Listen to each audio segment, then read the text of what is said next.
Hello. Hopefully the stream works. Just gonna see if we're live and then we'll get started. Yesterday, yeah, it works, cool, okay. So yesterday, I think it was yesterday, we were doing line versus oriented bounding box. And I failed miserably because I forgot how to clamp.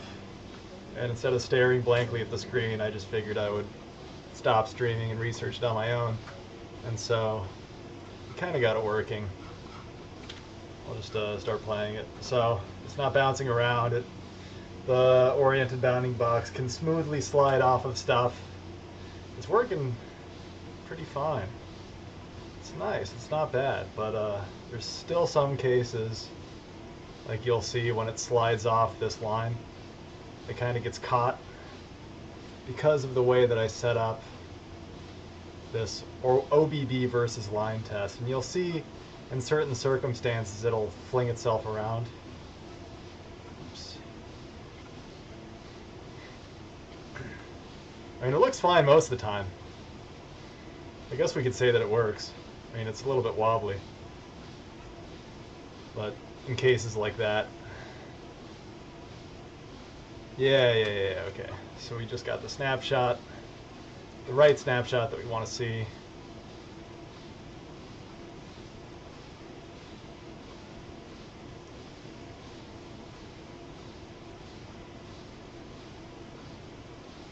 Did we go too far?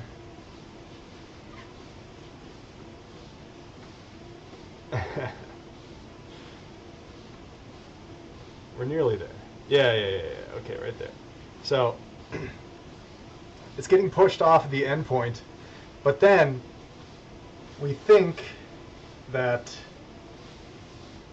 the corner, the bottom corner right there is interpenetrating the line, so we push it back up, and then it starts spinning off the line. So it's a little bit geometrically incorrect. We don't like it.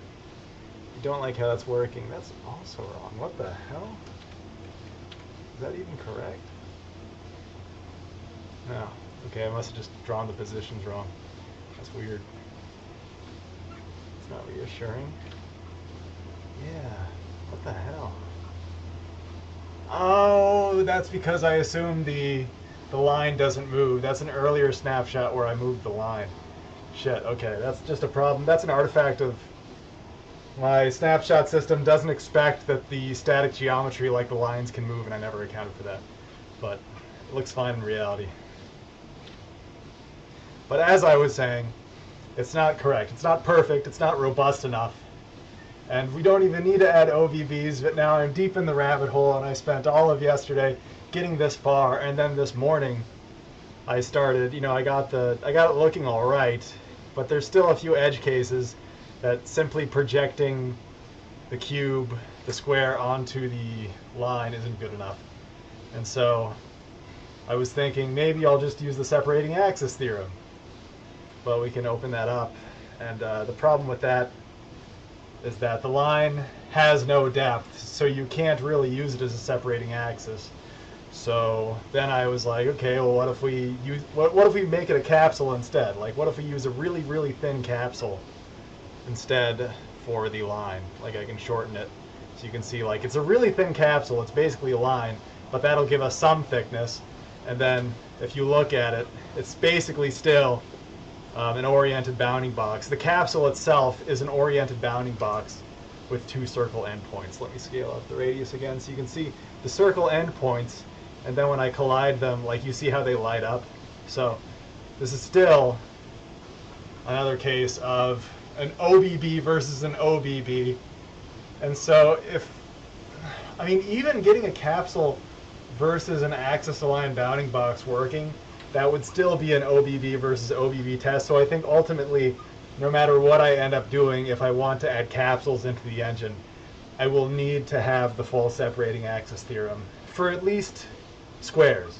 And they're two axes because each of their sides is axis aligned. So you really only need to compare two axes. So to that end, we're just going to start setting up the separating axis theorem in Desmos. This isn't going to be a long stream. It's maybe going to be an hour. I got stuff I got to do later today. We already have the separating axis theorem working in Desmos. You know, I think I might have shown this yesterday, but they start colliding, and then we highlight the whole region, and then I even get the contact points. But I did this in November, or I set this up in November. Like, what's the date? Oh yeah, okay. So it doesn't tell me when. It doesn't tell me when it was created, but I created this like over a month ago, so I can hardly remember it. But I remember the basic concepts, and we can go through it.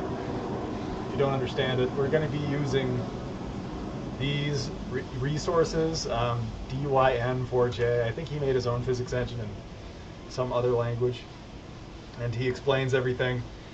He explains the separating axis theorem, and then that's only the first step to detect collision. And then you need to start clipping the points where you just get the corners of the boxes that are interpenetrating to get the contact points, and then calculate the normals. So there's a lot of steps we're going to need to do, but I can at least set up the basics in Desmos, and that's what we have right here.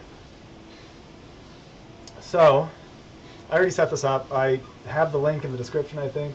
Yes, you can go to this. You can go to the description in this video, and you can see all the functions that we're starting with in Desmos. I added a few more, like clamping positions, clamping points to the squares. I don't think we're going to need half of these. Every single Desmos file I open up, I just transfer all these functions that I've made for ease of use. But we're starting with B1 and B2, box 1 and box 2. Box 1 is blue, box 2 is orange. We're not going to treat them, we're not going to rotate them yet. We can rotate them, like we have a little slider for that. But we're just going to start showing you the very simplest case for the separating axis theorem. And so we have another function where we can start. What I'm going to do is I'm going to draw everything about these boxes. Like so far I'm just drawing a box, but now I want to draw the vertices, and I have a function that lets us do that quickly, where we just it's like I showed you before, where you take the point and then you subtract the extents, you add the extents, like minus x minus y plus x minus y plus x minus x plus y, like to get all the vertices. And so I just have a function for that. You can take this link and check it out on your own. We're going to call this B1 verts. These are the B1 vertices. We're going to put in B1 half extents, HE, and B1A. And so that gives us already all the vertices for box 1. And that will do the same for box 2. Or we'll just replace all these B2 verts. And there you go. And I guess I can color these differently. Yeah. So now we have all the vertices. And now let's calculate the edges. Oh yeah, so we get a list of 5 vertices just so I can wrap them back around. It goes 0, 1, or Desmos. It's not 0 with index. It begins at 1, so we go 1, 2, 3, 4, 5. So we can wrap all the way around. So now we'll do something called B1 edges, where we'll take all the vertices and we will subtract them from each other. I always get confused at this part, but we're going to do B1 verts I plus 1 minus B1 verts I. Oh, we need to define I. I is just I equals 1 dot dot dot 4. And now we can see all those edges right here. We should be able to see them. Is that correct? What happens when we move this around? Okay, that gives us the absolute value of all the vertices. I guess we gotta normalize these. B1 verts, it's 1 minus -1. Oh yeah, that is 2. Yeah. Yeah, if we line it up right here, that is technically correct. So I guess we should put them in absolute space, so we can add the box position to them. Plus B1.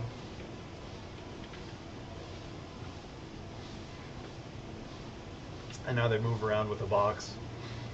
But I guess we don't technically want to draw them. I don't know, we'll figure out how important that is later. And we'll do the same for box 2 edges. B2 B2 verts. We're just getting like the slopes of all the faces of the boxes. That's what we're doing here. And let me see. Yeah, okay, so we can draw those correctly. So we have the edges, and those are like the line segments on every face of the box. In 2 dimensions, you don't have faces. Faces are like planes. But, I mean, we technically have edges, but we can just call them faces. Faces and edges are the same thing in 2 dimensions, at least the way I'm treating them. So now we're going to take the normals. We're going to get the normals for, like, the outward-facing vectors for every single face or edge of the box. So you can say B1n, so I don't know, B1n equals, and then I have a function where we can take the perpendicular counterclockwise facing direction. So if we go from vertex 0 to vertex 1, the perpendicular direction is pointing down. And you know, that kind of makes sense if you take the normal for that face. So we're going to do B2. We also need to normalize it. So normalize B1 edges, and then we'll do I. And so that gives us, oh dear. Oh, I think we don't want to add. We don't want to add B1 and B2 to the edges after all. Okay, so now we have the normals.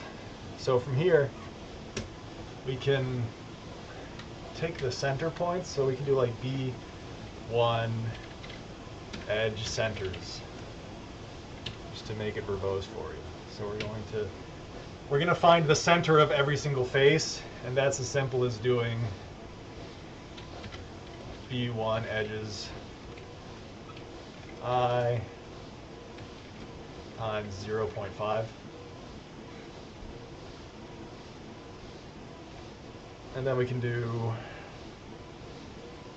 that's correct, let's like put this at the center. And then we'll want to add, want to put them in absolute world space, we can add B1 to that. And you can see that no matter where I move it, we have these green dots at the center of the faces.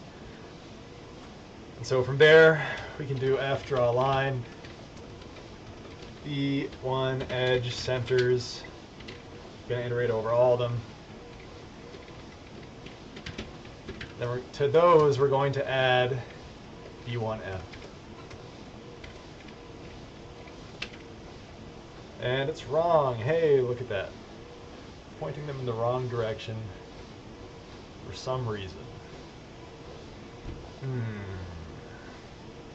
Might have something to do with, I'm probably mixing up the coordinate spaces again.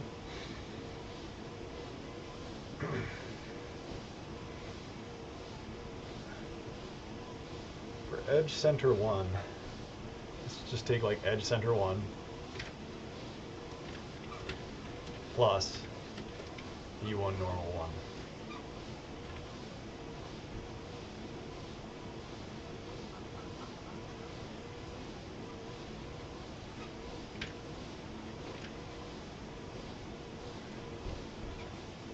This is the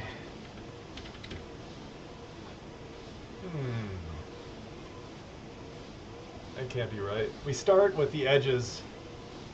We want the bottom edge to be first, and somehow we're calculating the right edge to be first. We're already running into difficulties. Imagine that. It's crazy.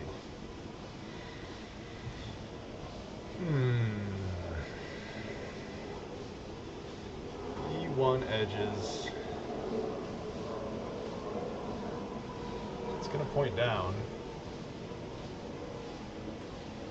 What the hell? Like I scroll up and it jumps.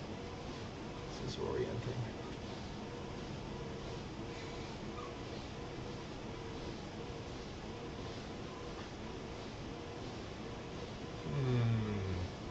So the normal direction is correct. We just start with the wrong edge.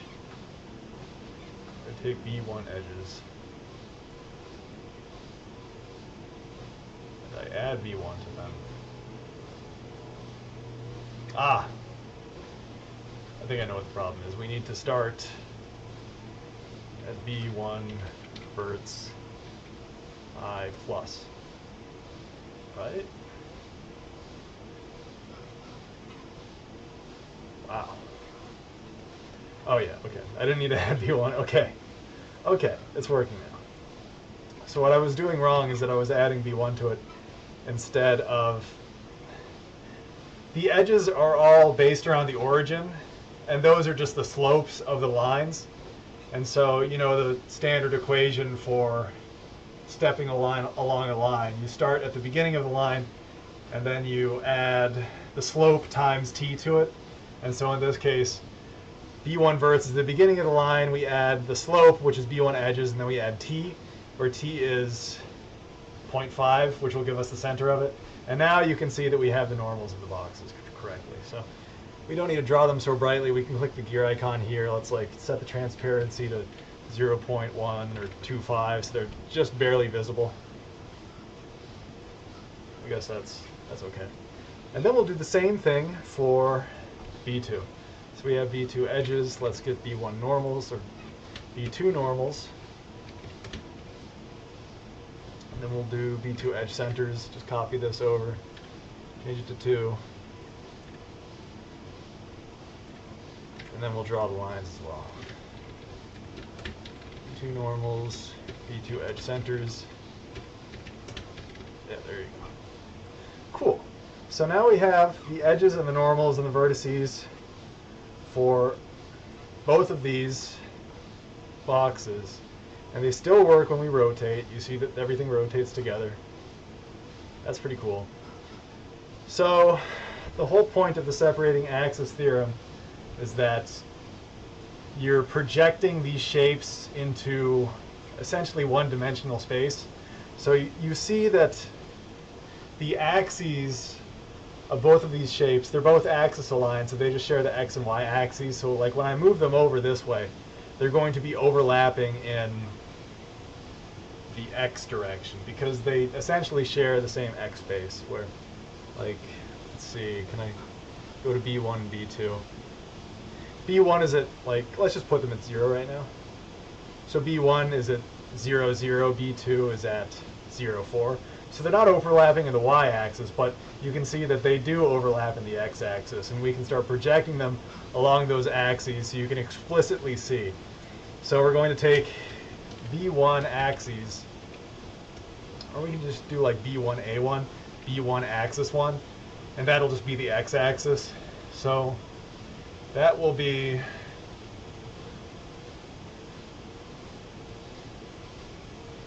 just be the first edge.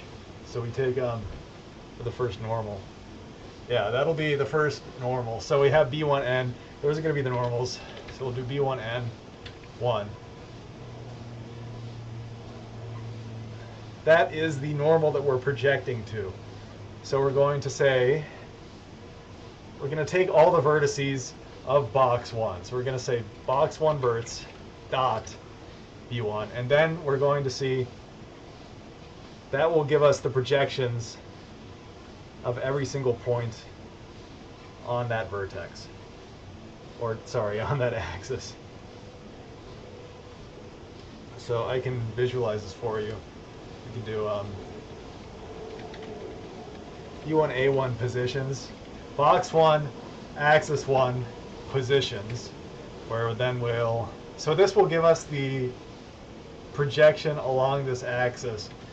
We can multiply it by that normal again to get the actual positions that they would appear on, and then we'll draw lines between the vertices and the axis points. So we can do B1 verts I, comma, B1A1 positions I, oops, comma T. So we're projecting along, I guess this is the y-axis. Yeah. So that normal, the first normal of the box is pointing down. That's the y-axis. So we're projecting all the vertices along the y-axis. And so, just to show you when I rotate it, what happens. that axis changes. When we rotate it, that axis also adjusts, so we still cast from all those vertices onto it. So we're going to do that for the second vertex as well, the x-axis. And the second edge of the, I mean, if you're looking at it like this way, the second edge of the OBB is pointing to the right, and that's 1, 0. That'll just be perfectly along the x-axis. So we can do box 1, axis 2, and then we can do box 1, axis 2 positions. Just call it B1, A2, and then we'll draw that as well. And now you can see that all the vertices are casting along the x-axis. Let me just make these a bit softer, 0.5. Oops. Click the gear icon, make it 0.5. Let's make them dotted. There you go. Okay. And so, because these boxes, each of their edges share the same axis, we only need to project along 2 axes. If you're doing any other shape, like a triangle or like a hexagon, then you would need to do an axis test. You would need to project all the vertices against every single axis. So it gets heavier the more complex shapes you use, but boxes are the simplest shape, and that's all I'm going to care about in the engine for now. The SAT scales up if you just want to add more axis comparisons, but we're just going to stick to the 2 for now. So we're going to do the same for box 1. We're going to do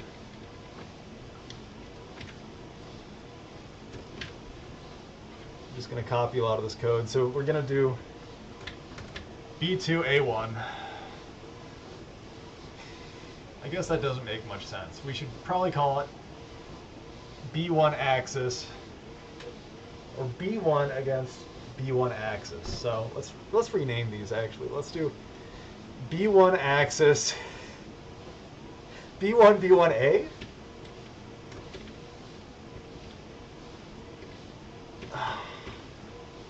This is going to get really confusing really fast. We need to this is the there's 2 hard problems in computer science. And one of them is naming. I can't remember the other one, and everyone says this, and I just butchered it horribly, but there you go. We're running into the naming problem. What the fuck do we name these?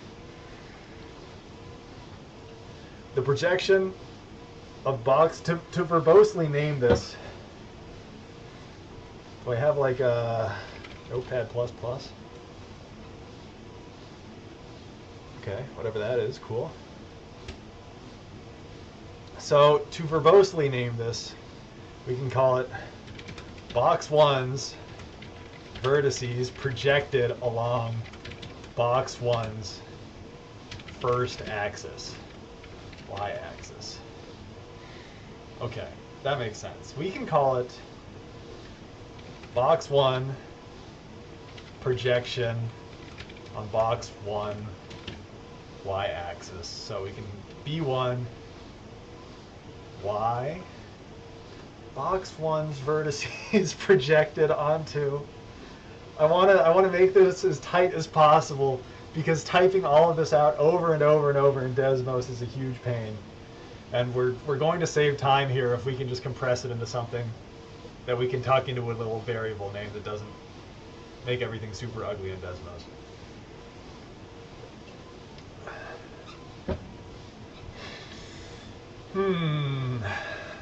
Box 1's projection onto box 1y.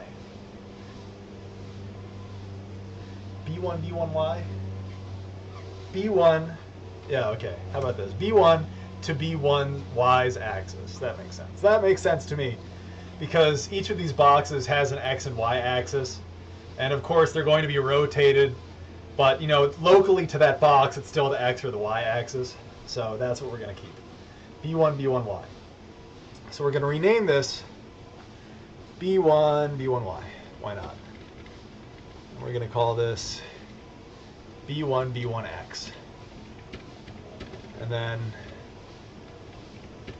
B1, B1y projection B1, B1x projection. I need to rename all these.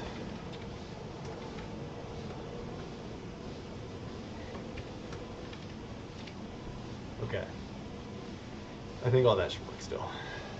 And now we're going to project box 2 onto box 1 y-axis. So we're going to go B1, B2, B1, y. We're going to cast the vertices from box 2 onto box 1's y-axis. And we're going to make one, which is the projection. Going to do the same thing for the x-axis. Going to rename it 2 for the x-axis. B2, B1x. B2, B1x positions. And we're going to draw them.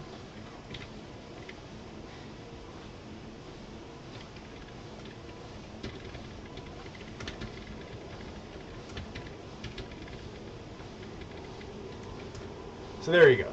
Now we're projecting box 2's vertices against the axes of box 1. And you can see what happens when we rotate box 1.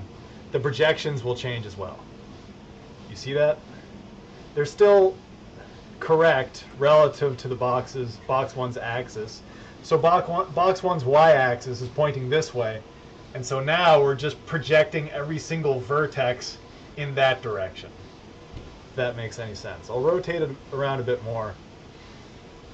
When we rotate box 2, it's still projecting against box 1's axes, so that doesn't change. But when we rotate box 1, all of those projections change. So now we're going to project. That's all of box 1 done. Those are all the projections for that finished. Now we're going to take all this code and repeat it for box 2. There's probably a simpler way to do this, but it eludes me. And so we're just going to keep it really verbose. I'm going to call this B2 against B2's y-axis, B2, B1, y position.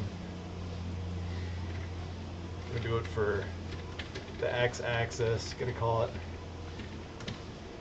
B2, B2x.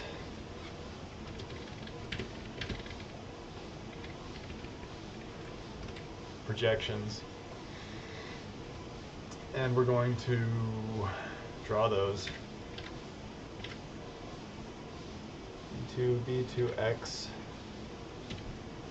or y, I mean.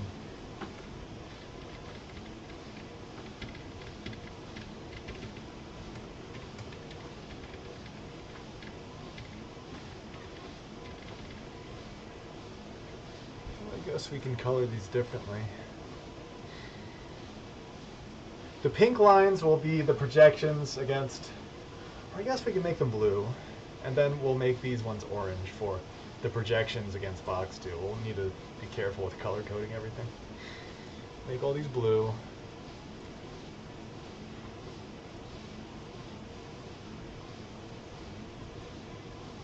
Okay, and because they're overlapping, they kind of share the same color. Or they're blending, the blue and the orange is now blending into yellow because they share the same axes. So they're going to project in the same directions. But as soon as we start rotating it, you'll see that it changes. So those are the vertices for box 2 projected along its axes. And now we will take box 1 and project it along those same axes.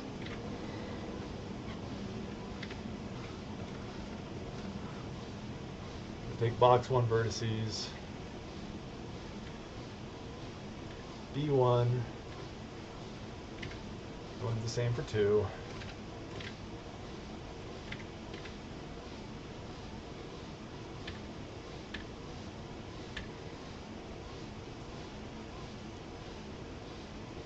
Call it x. B1, B2, x. B1's vertices projected onto B2's x-axis. And then we'll draw those as well.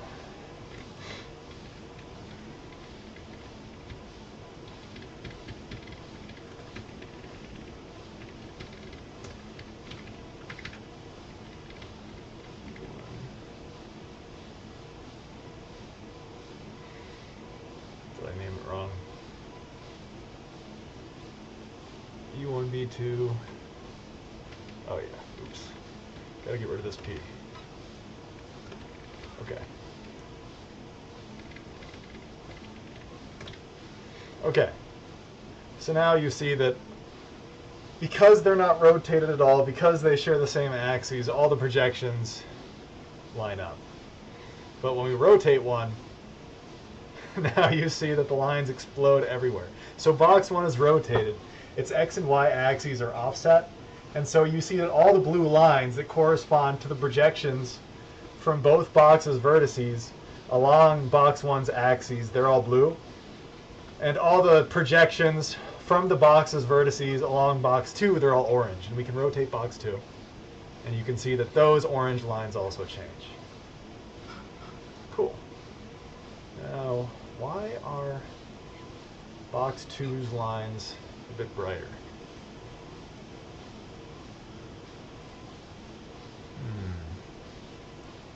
Could be doing something wrong there.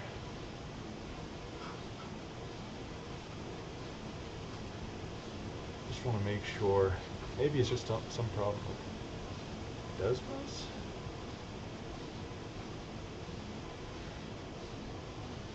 Or am I just crazy?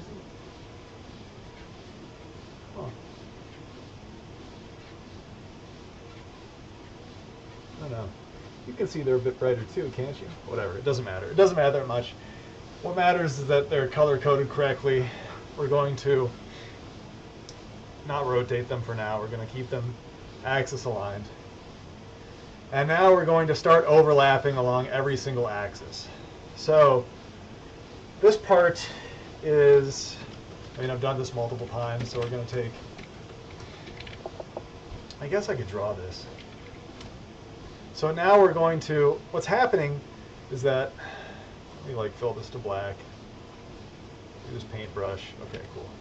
So what's happening is that we're essentially doing one-dimensional projections for every axis. And we're going to take, if any of the axes have a if any of the axes don't overlap, then that means that there is no overlap between the shapes. So there's an overlap on the x-axis. You can see they overlap in x, but they don't overlap in y, and so there's no actual penetration. You see that they overlap in y, but they don't overlap in x, so there's no penetration. But now they're both overlapping. There's an overlap in x and y along every single axis, and that means that they're penetrating, right? And so in order to work out the math for that, we have like these 2 points. This is like the x-axis. Let's just call it this x. And this is box 1's projection onto the x-axis. And this is box 2's projection onto the... Let me color these. So let's have like, we'll have blue and we'll have orange. Okay, perfect. So this is, box 1 is blue, right? So this is B1. Box 2 is orange. This will be B2. This is the projection onto the x-axis for both of these shapes. And so what we're going to do is we're going to find the minimum points and subtract them from the maximum points. So let's pretend that this is 0, 1, 2, 3. This is, it's really fucked up, but these are the like actual steps in this graph, right? So what we're going to do is we're going to find the minimum of either box, and we're going to take the maximum from there. I think I have this right, or I can never know. Is it backwards? I feel like I always get this part backwards. And I'd just be confusing you, but we'll figure it out. So we're going to take the maximum of the minimum points from either box, from B1 and A1, B1, B2. And so if you look at these, this is 0, this is 1, so the maximum is going to be 1. And then we're going to subtract the minimum of the maximums of B1 and B2. Wish I had a drawing tablet. This is really messy. So now we're going to look at these, and I'll just like circle these in red. These are the maximums. This is going to be 3, this is going to be 2, so we're going to take 2. 1 minus 2 equals negative 1. That means we have a negative overlap. I think we might have done this backwards. We're going to take the minimum of the maximum. Yes. Yes. I got this backwards. Okay. Let's start over. Okay. So we're going to take the minimum of the maximums of the boxes minus the maximums of the minimums of the boxes. Min, V. Oh my god, that's just terrible. Okay, so the maximums are right here. 3 and 2, those are the maximums. We're going to take the minimums of those, so we're going to have 2. Right? And then the maximums of the minimums. The minimums are these, 1 and 0. We're going to take... Oh god, I'm confusing myself. The minimums are 0 and 1. The maximum of 0 and 1 is 1, right? 2 minus 1 is 1. And you can see that that corresponds to this overlap right here. So they're overlapping, and they have a penetration of 1. And we do this for every single axis. And in this case, it's only x and y, and we were just comparing the x-axis. So the x-axis has a penetration or overlap of 1. And so I'll just demonstrate this in Desmos next. So let's just line these up with the center right here. Put this on 0. Okay. So now they should have that same overlap that we demonstrated. And we'll do it by, well, now we just got to take the minimum and the maximum points from every single axis. And this is going to be incredibly verbose. And I guess we could tuck it into an array, but I don't know, every time, instead of figuring out how to do that and saving time, I just write it all out. So we're just going to do that again. So we're going to take, for every axis, like B1, B1, X min. Yeah, okay. So box 1 projected onto the box 1 axis. Box 1 projected onto the box 1 X axis. We're going to take the minimum points. So B1, B1X min equals minimum of B1, B1X. And we're just going to keep repeating this for everything. So this is going to be the Y. We're going to take B1, B1, Y min. We're going to take the maximums. Let's take max. Let's call this max. So we're going to take the minimum and the maximum for every single projection onto every single axis. So this is all B1, B1. Now we can do B1 against B2.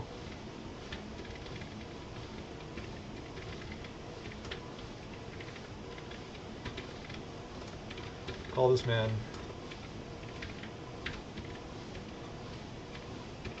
Get the x-axis now.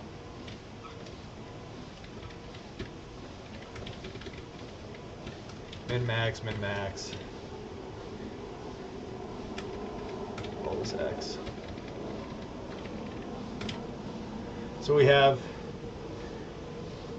B1, B1x, B1, B1, B1, B1x min max, B1, B1y min max, B1, B2 x min and max, B1, B2 y min and max. So those are all the projections from every single vertex on box 1 to every single axis in this problem. 8 lines. We're just going to repeat all this, min max, min max, min max, min max, for all of the box 2 axes. So we can do B1, B1 max x, then keep confusing myself, B1x, These are the projections. This is the minimum for the projections of box 2 vertices along box 1's x-axis. We'll take the max.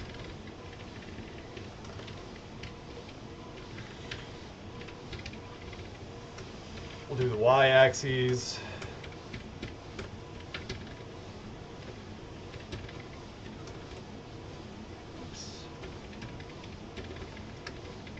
Lots of bookkeeping here.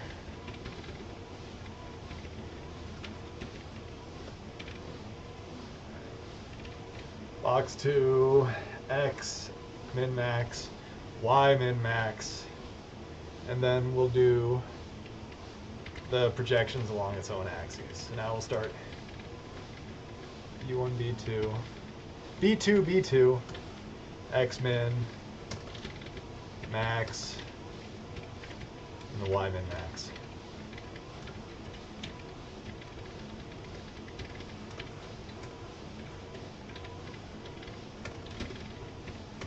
Okay, and I think that should be everything.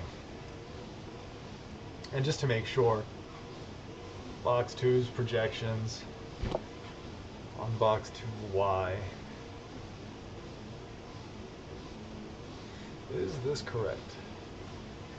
Or it's going to be -6. Yeah, I think that's all correct. Yes. Okay, so now we're going to find the overlap between all 4 axes. We have 2 axes from every single shape, so now we're going to have, they're just going to make these overlap things. So we'll just call it overlap B1, B1x. Overlap along B1's axis, B1's x-axis. Overlap B1x. And this will be the maximum because, well, I'll add that later. So minimum of the maximums of, oh boy, let's look at the paint thing. Minimum of the maximums of the projections. So if it's along B1x, we're going to have B1, B1x, max. We're not going to have this thing. Max. B2, B1x max. Minus maximum of the minimums. So it's going to be B1, B1x min, comma, B2, B1x min. And so you see there's already an overlap. So we're taking x's, box 1's x-axis. We're projecting all these points onto it. This is essentially what we did in paint right here. That's exactly what we're doing here, and we get the same overlap of 1. So the x-axes are overlapping in this case.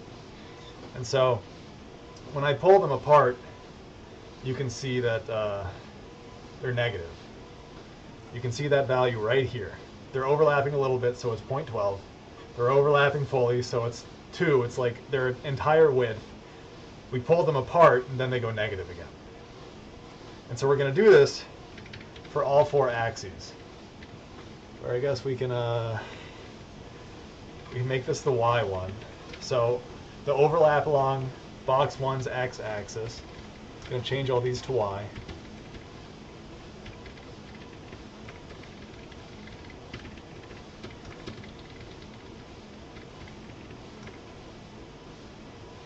We'll do the same for box 2.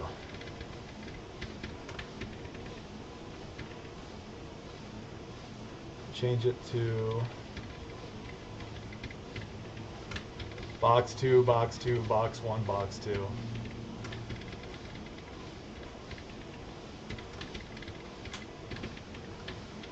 then we'll change it to y.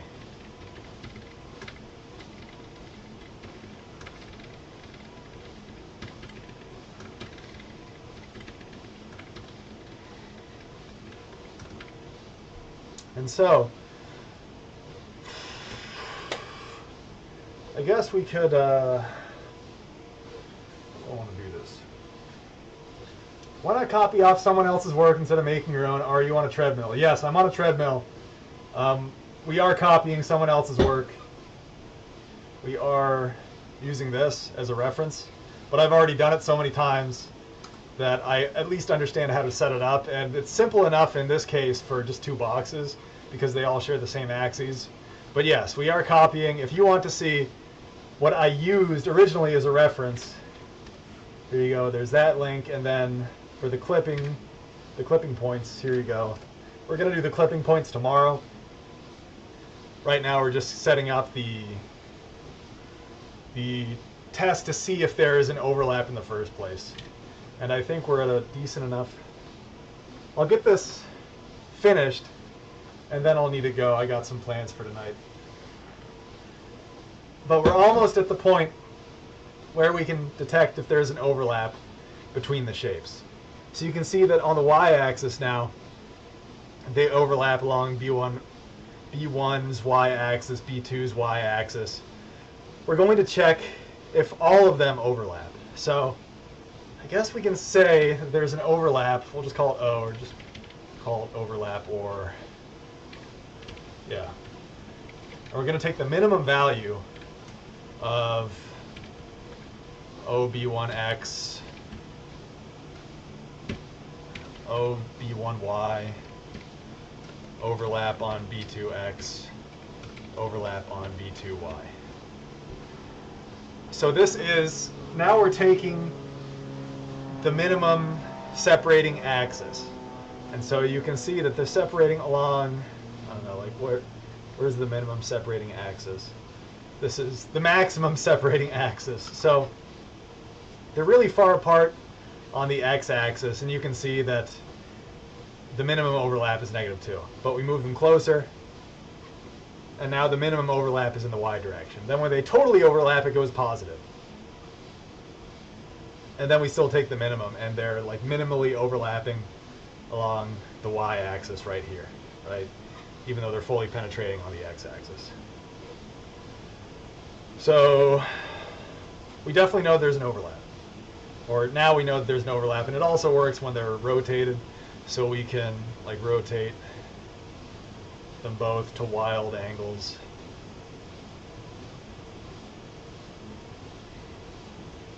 And now there's lines all over the place. But you can still see that we can move them all around, and that overlap will always stay negative until they both touch each other, and then we have a positive overlap. So this works for any orientation of the boxes, and in fact any extent. So we can like scale this. You can like stretch out B1, right?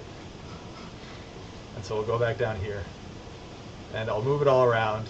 It's negative until they overlap, and then it goes positive, right? There you go. This is the collision portion of the separating axis theorem. Just reset all those rotations. Yeah. So from here, now we would want to figure out which face is penetrating the other face, how to get the normals, how to clip them, because next we want to, like for actual collision resolution in the physics engine, now you would want to see, okay, like which vertices of the boxes are involved in the collision. I need to generate those points, and then I need to generate the normal to push them out of each other. And that's a lot more work. This was the easy part to understand. Can I take it any further? Let me just save this so you can access it too. So in this one, we did all that, just way more verbosely. And then we got the overlap. This is like the older SAT thing that I did. And then we need to figure out like which face is the reference face and which face is the incident face. And I can't remember how to do any of that. And so I'll need to review contact points using clipping. So this guy in this article from 2011, we are reinventing the wheel here, people. This technology has existed for many, many decades, and we are reinventing it at the end of 2025. So, man, how to waste your life. How to waste your life, ladies and gentlemen.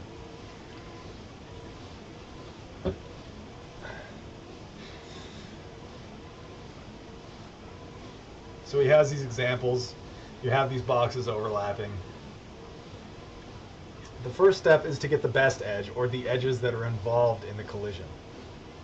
The best edge. Oh yes, okay, so we're trying to find the minimum edge. So there is a collision happening. Let's call it like best. Best edge equals, oh yeah, okay, we can just, best edge equals overlap, because this is the best overlap. And then we can do best edge index, BEI, if you will. And then we can make that a piecewise function where we can compare best edge. If best edge equals OB1X, then we can like give that an index over and over. 1 through 4. This can be B2Y,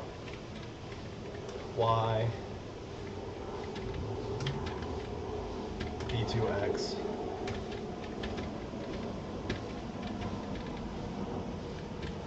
B1Y. Okay.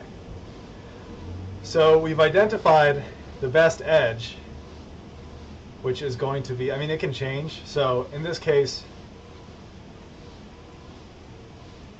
the best edge, they're both penetrating along the y-axis, right? Y is very deep, but x is a separating axis.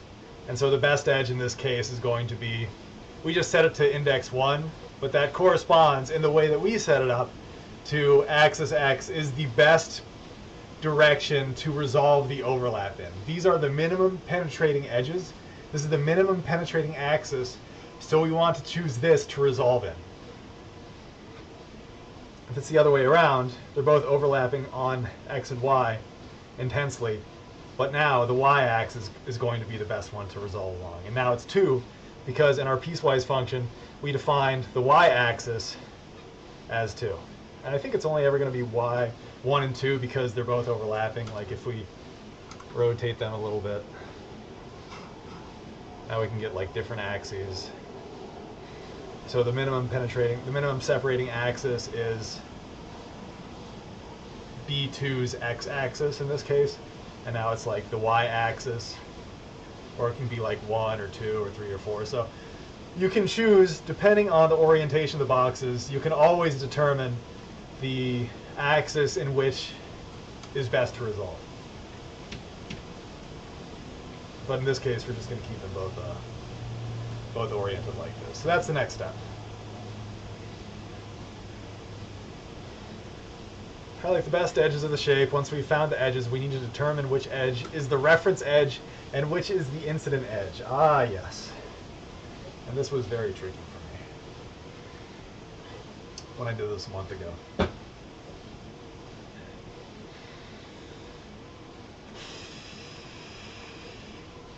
I think you take the dot product. Since the dot product is the same, we can choose either one using the first edge as the reference.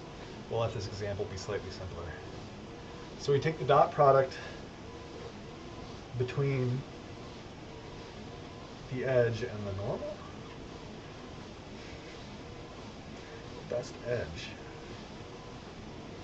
It always takes me an eternity to figure out what they mean. I guess they have the code here. Look up. Oh, they just substituted the numbers every time. We can try and figure out. That's the normal direction. That's the edge.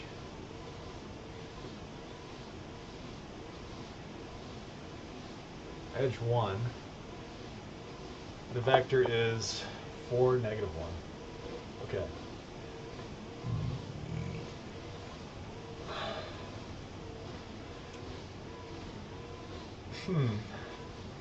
So I guess this is where we start plugging in. When we took all those edges earlier, B1 edges, this is where we start doing the dot product. So we can do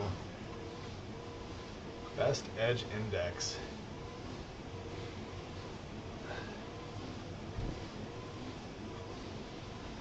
Reference edge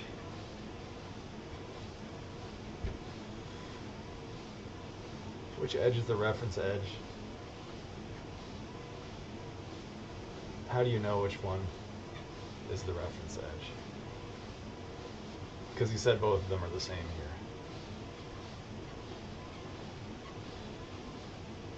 Since the dot product is greater for edge 1, we will use edge 2 as the reference edge. Okay. So we choose it if it's greater than. He posts the code somewhere up here. Yeah. Okay. If the absolute value of edge 1 is less than the absolute value of edge 2 dotted with the normal, with that axis, reference edge is edge 1. You pick the lesser one. Okay.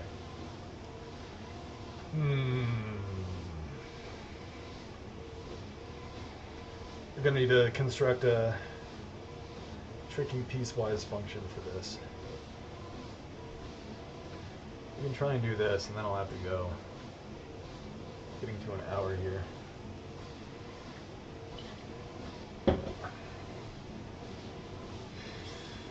Oh well.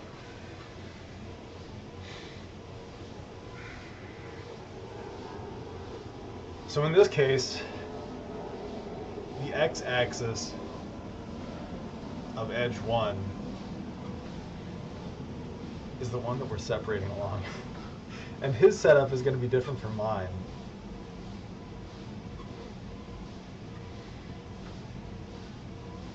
The edges that are involved in the collision. Okay.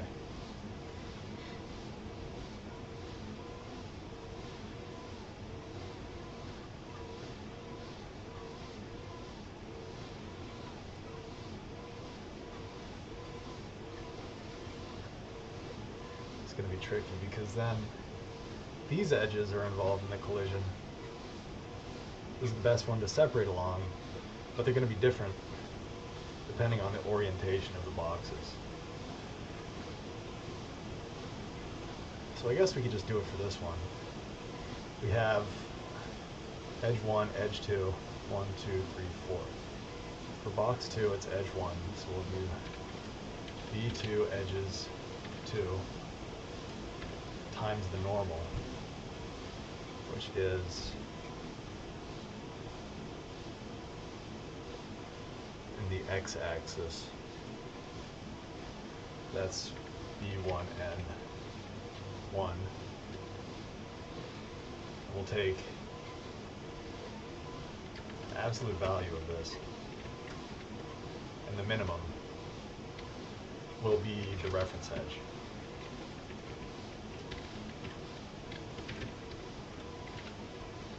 We're going to take B1 edges 1, 2, 3, 4.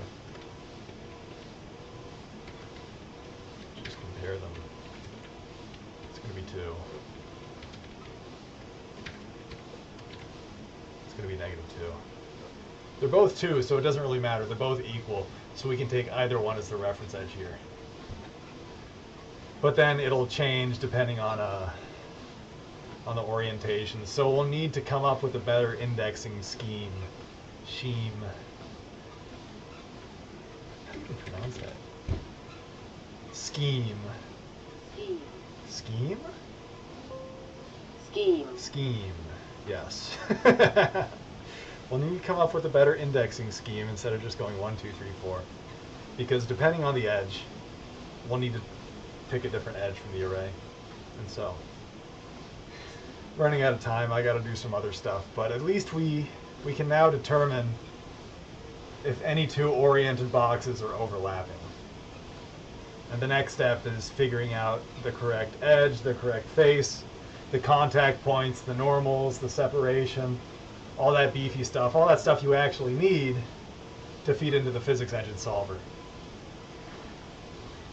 This was the first step, so I put the link in the description. You can see where we are so far. I'll need to review it tonight, and then I can make another stream tomorrow demonstrating step by step how we can clip it and then get the normals and then get the separations. I'll try to be as robust as possible, so I need to do a lot of research. Otherwise, you know, you'll just see me fumbling through this for hours. So, thanks for watching at least. Thanks for tuning in for part 1 of the SAT. I'll catch you tomorrow. Thank you. Bye-bye.